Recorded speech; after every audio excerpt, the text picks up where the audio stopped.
검찰이 인권보장을 실현하겠다며 피의자 공개 소환을 전면 폐지하겠다고 밝혔습니다. 문재인 대통령의 검찰 자체 개혁안 마련 지시 이후 두 번째 개혁안 발표입니다. 국회 법사위 헌법재판소 국감이 헌재에서 진행됐습니다. 여당은 양심적 병역 거부, 헌법 불합치 후속 법안 등 정책 질의에 집중했고 야당은 조국 장관 공방을 이어나갔습니다. 입법기관인 국회가 공수처 설치나 검경 수사권 조정 등 사법개혁 법안에 대해 외부 법률사무소의 유권 해석 요청을 검토하고 있는 것으로 알려져 논란이 일고 있습니다. 편의점이 폭발적으로 급증한 데다 최근 몇 년간 시간당 최저임금이 가파르게 오르면서 편의점 점주들이 생존 벼랑 끝에 내몰리고 있습니다. 현장의 생생한 목소리를 취재했습니다.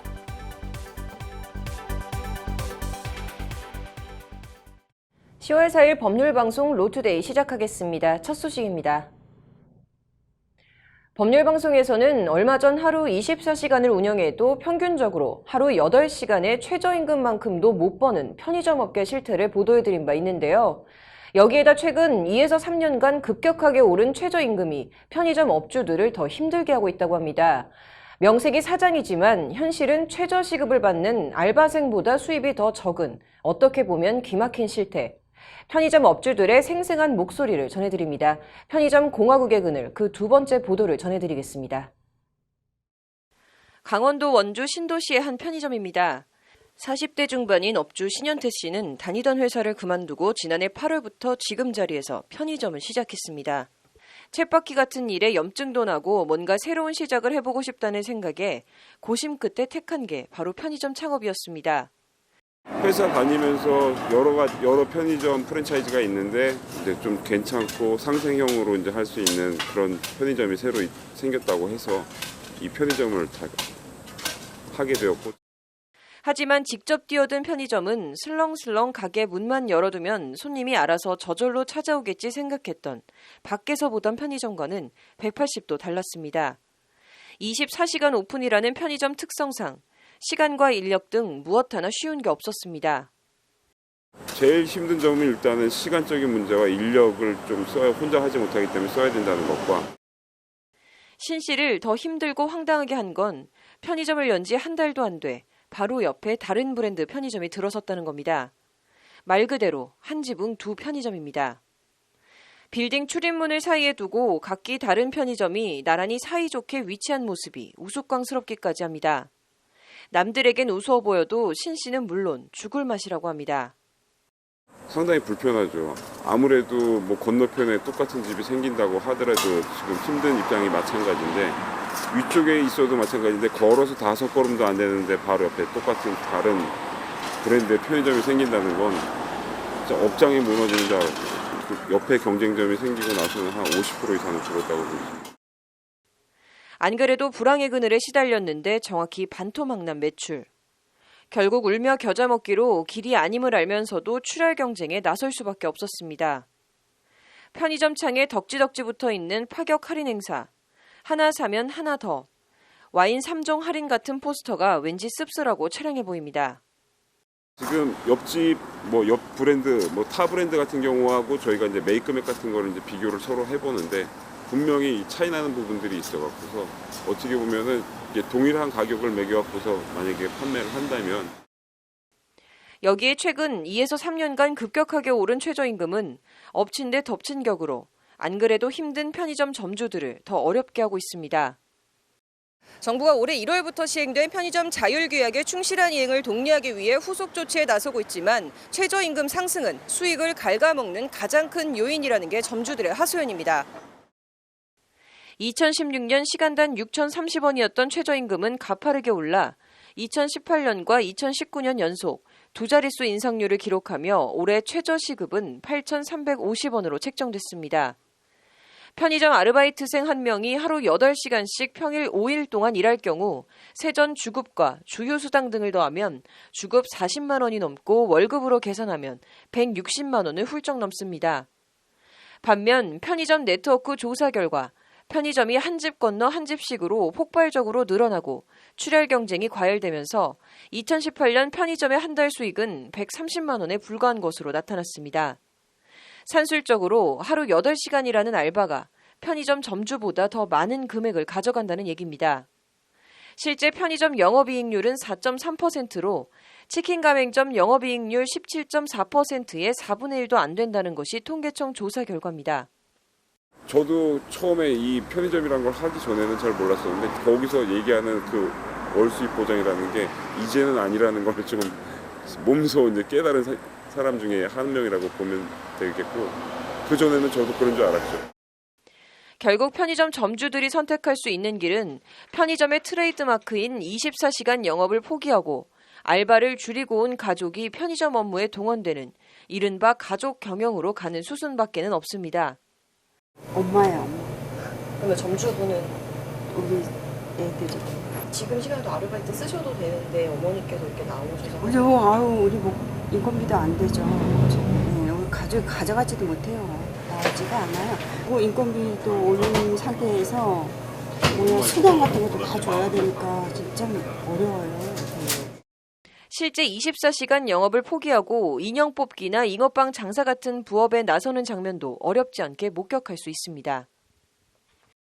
편의점이 뭐 제2의 그 직장을 그만둔 사람들에 대한 뭐 선망의 대상이라고 뭐 얘기를 많이 하시고, 저 또한 뭐 그런 입장에서 쉽게 생각을 해갖고서 회사에서도 운영을 해봤다는 그런 자신감으로 해갖고서 시작을 했는데 후회하죠. 많이 후회하죠. 편의점 업주들의 어려운 현실과 몰락은 수치나 통계를 통해서도 확인됩니다. 경기 불안과 최저임금 인상이라는 직격탄을 맞고 편의점 업주들이 생존 절벽의 나락으로 떨어지고 있습니다. 법률방송 신세아입니다.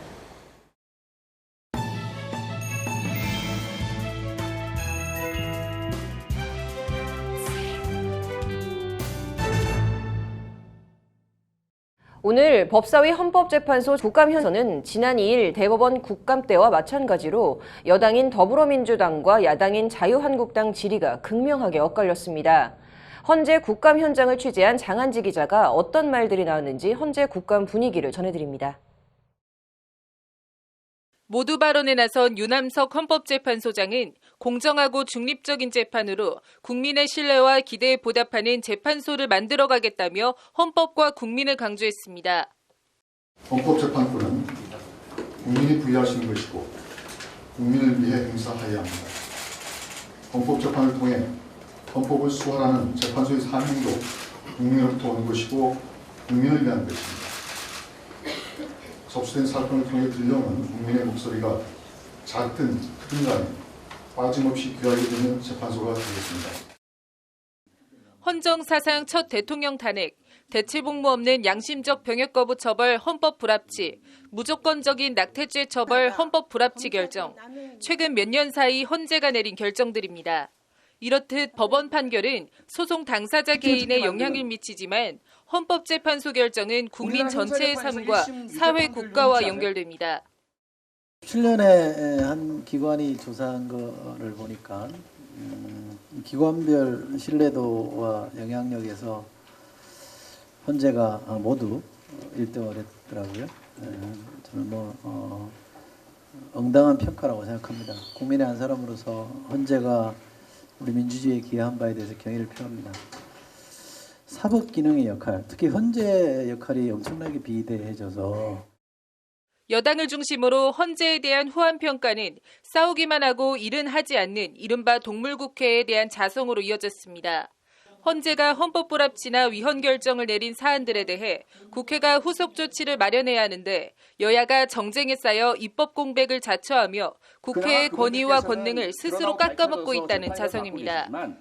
당장 화성 연쇄살인 사건 이춘재를 잡은 DNA법만 해도 아무리 흉악범이라도 불복 절차 없는 DNA 강제 채취는 헌법에 위배된다는 헌재 판결에 따라 관련 법령을 정비하지 않을 경우 내년부터 살인 강간 등 강력범죄자 DNA를 강제 채취할 수 없게 됩니다. 그런데 이제 먼저 우리 국회가 어떻게 보면 반성을 먼저 해야 되는데 지금 바로 그 헌법 불합치 사정을 해소해야 되는 임무가 우리 국회에 있는데 지금 법률안이 2개 나와 있습니다. 그럼에도 지금 논의가 지금 계속 진행되지 못하고 있어서 저희가 그건 굉장히 잘못하고 있다는 생각이 드는데 여당 바깥에서도 이런 사례가 한두 건이 아니라는 자기 고백과 반성이 나왔습니다. 국회는 헌재가 위헌 또는 헌법 불합치 결정을 한 법률 중 64건을 개정하지 않고 있습니다. 이러한 문제에 대해서 어떻게 생각하세요? 네, 저희들 헌법재판소에서 헌법 불합치 결정한 부분, 그래서 법 개정에 필요한 부분은 상당 부분 어떻게 됐든 네. 국회는 법률 개정을 해야죠. 반면 자유한국당은 대법원에 이어 헌법재판소 국감에서도 조국 공방을 이어나가 헌재를 곤혹스럽게 했습니다. 조국 관련 대통령의 행태가 합헌적인지 한번 좀 질의드리도록 하겠습니다. 27일 귀국하자마자 청와대 대변인을 통해서 절제된 검찰권 행사가 중요하다는 등의 검찰을 향한 불만을 표출했습니다. 각종 사건의 피의자에 대한 수사가 검찰권 남용입니까? 의원님이 말씀하신 거에 대해서 제가 답변드리기가 적절치 않다. 우리법연구회나 민변 출신 법조인의 헌재 재판관 입성 등 헌재 인적 구성도 자유한국당 도마에 올랐습니다. 헌재의 재판관 구성이 코드 인사가 그 퍼즐이 완성됐다고 제가 주장합니다. 우리 대통령과 여권이 거의 지금 반동적으로 재판관을 구성하고 있는 거 아닙니까? 그러면 그 잘못된 것을 바로잡는 재판관 구성이 돼야지 어떻게 저렇게 획일적이고 오히려 편향성을 훨씬 더 강화시키는 이 심각하고 악화된 구성이 됩니까? 원론적인 답변을 드릴 수밖에 없습니다. 자유한국당은 헌재를 향해 날을 세우긴 했지만 여당과 무소속 의원이 피감기관 국정감사에서 국회가 자성의 목소리를 낸 경우는 상당히 이례적입니다. 자성의 목소리를 낸 국회가 헌재 위헌과 헌법 불합치 결정에 대한 후속 입법 마련에 적극적으로 나설지 주목됩니다. 법률방송 장은지입니다.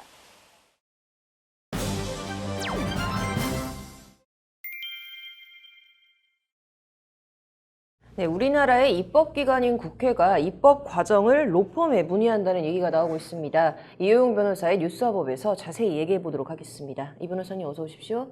안녕하세요.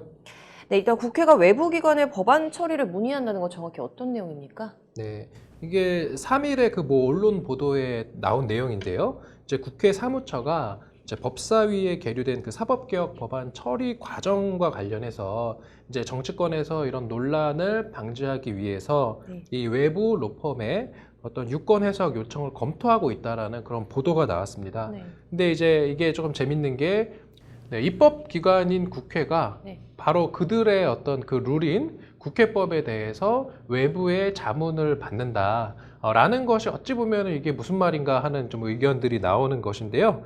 이렇게 이제 국회법의 최고 전문가들은 사실 국회 사무처에 있는 그런 이제 담당관들입니다. 근데 그러한 사람들이 외부 로펌에 국회법과 관련된 유권 해석의 어떤 법률 자문을 받는다는 것에 대해서 이게 좀 설왕설래가 오가는 상황입니다. 네. 네, 애초에 이런 얘기가 나오게 된 이유가 뭐 때문입니까?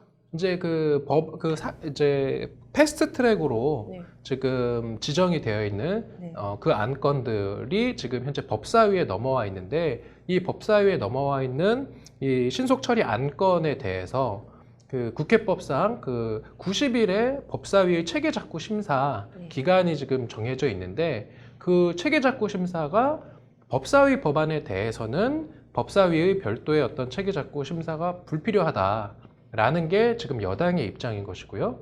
그 다음에 제1야당인 자유한국당 측에서는 무슨 말이냐, 이거는 법에 엄연히 법사위의 그 체계작구 심사 90일이 정해져 있으면 그것을 따라야 된다.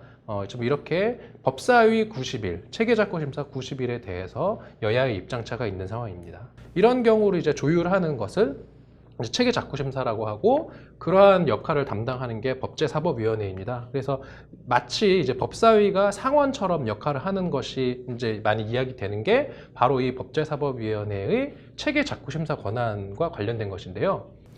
여기서 이제 좀 구별을 해야 되는 것은 아까 말씀드렸던 지금 사개특위에서 이제 패스트트랙 안건으로 지정이 되어서 현재 법사위로 회부된 그 안건들은 3개가 있습니다. 하나는 이제 고위공직자 범죄수사처 설치 및 운영에 관한 흔히 말하는 그 공수처법이라고 하는 것이고요. 그 다음에 검경 수사권 조정을 담은 그 형사소송법과 검찰청법 이렇게 지금 3가지 법안에 대해서 문제가 되는 것인데 이제 여기에서 그 외부 로펌에 자문을 의뢰한다라는 것은 이 3개의 그 패스트트랙 지정 안건들에 대한 자문을 의뢰한다라는 것은 아니고 이제 국회법, 그 패스트트랙과 관련된 국회법 조항에 대해서 지금 제가 말씀드렸던 이 공수처법, 그다음에 형사소송법, 그다음에 검찰청법 같은 경우는 원래는 법사위 고유 법안이거든요. 그래서 법사위 고유 법안이니까 이러한 법안들에 대해서도 패스트트랙 지정으로 안건으로 이제 지정이 되면 이 경우에 이렇게 법사위 고유 법안인데 이게 지금 사개특위에서 심사가 진행된 이후에 그 법사위로 회부가 됐거든요. 이렇게 법사위 고유 법안이 다른 그런 특위에서 이제 심사가 되어서 법사위로 회부된 경우에도 이 국회법 제86조 1항의 체계작구 심사의 대상으로 보아야 하는 것인지 이런 부분에 대해서 이제 외부 로펌의 자문을 맡길 것으로 보입니다. 변호사님께서는 개인적으로 이번 논의에 관해서 어떻게 좀 생각하십니까? 저는 개인적으로 조금 조심스럽긴 합니다만은 이렇게 여당에서 이제 이러한 법사위 고유 법안에 대해서 이제 90일의 그 체계작구 심사 기간이 불필요하다라는 그 이야기를 하는 그 맥락은 이해는 되지만 조금 무리한 주장이 아닐까 싶습니다. 왜냐하면 지금 이제 검경 수사권 조정이나 그다음에 공수처 법안 같은 경우는 법사위에서 다 애초부터 심사가 된 법안이 아니라 그 특위인 사개특위에서 논의가 된 이후 법사위로 회부가 된 것이기 때문에 처음부터 법사위에서 논의가 되는 일반적인 그런 법사위 고유 법안들이랑은 조금 구별을 해야 돼서 법사위에서의 체계작구 심사는 필요한 것이 아닌가 저는 개인적으로 그렇게 생각합니다. 이번 20대 국회 그 본회의 처리율이 30%도 안 된다고 하는데 좀 적절한 방안이 만들어졌으면 좋겠네요. 오늘 잘 들었습니다.